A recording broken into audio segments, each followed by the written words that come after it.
My students, when I teach them, I talk about research. And for students, they think research is, it's horrible. I have to go to a library. I have to go look at this.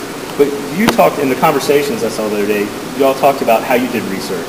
And I was wondering if you could repeat some of that, just how you did research for this. You about it. Yeah. Oh, did I? Yeah, you did.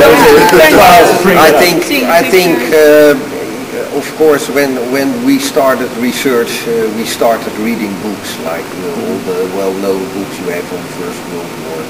And then we went to the Film Museum in Amsterdam, which has an archive of movies, and we saw movies there which were, of course, shot by the government. And what you see there is soldiers running 200-300 meters away, and there's small puppets, and you don't see anything. And Herman, we found a travel book by a Dutch couple, and their hobby is going on holiday to places of the First World War.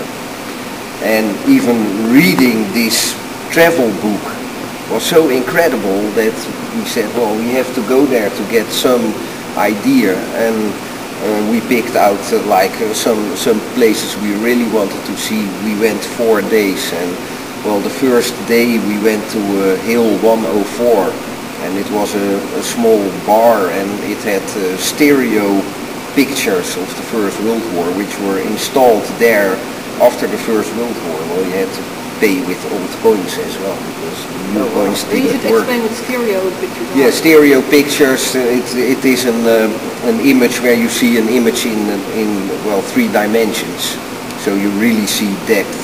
And these images were much more cruel than anything we had seen in or photos or video or film. And one of the pictures was of a tree, a bare tree in a bare landscape, and there was a horse hanging in the top of the tree. And well, everybody knows horses don't climb trees, so there's only one way he could have gotten into the tree, which is a bomb, and the horse flies through the air and he's hanging there, and it was so incredible. And well, after that we had some more experience during the trip, that I think we all after that had the idea, the kind of feeling we want to put on stage. So it was just those little small things, because the horse in the tree, there was a horse on a side of a mountain, but then there's that body that's in the tree right there, and so that connection. There were also bodies in trees, and we saw also pictures of barbed wire with hands in them. Yeah. So there were quite explicit photos that we found. So in that way, I think research is super necessary for an artist to get inspired and to tell a meaningful story. And it's also looking into research. It's also researching. It's also looking what you can use. So you don't just finding your way in it. And sometimes they're a little boring trip, but then you find something and you follow that trail. So for instance, with the pictures, endless pictures of tanks and this, you suddenly have that one picture, and that of a hand or a horse in a tree, or that defies your imagination, and you start working on it. So it's really. I think research was one of the best parts.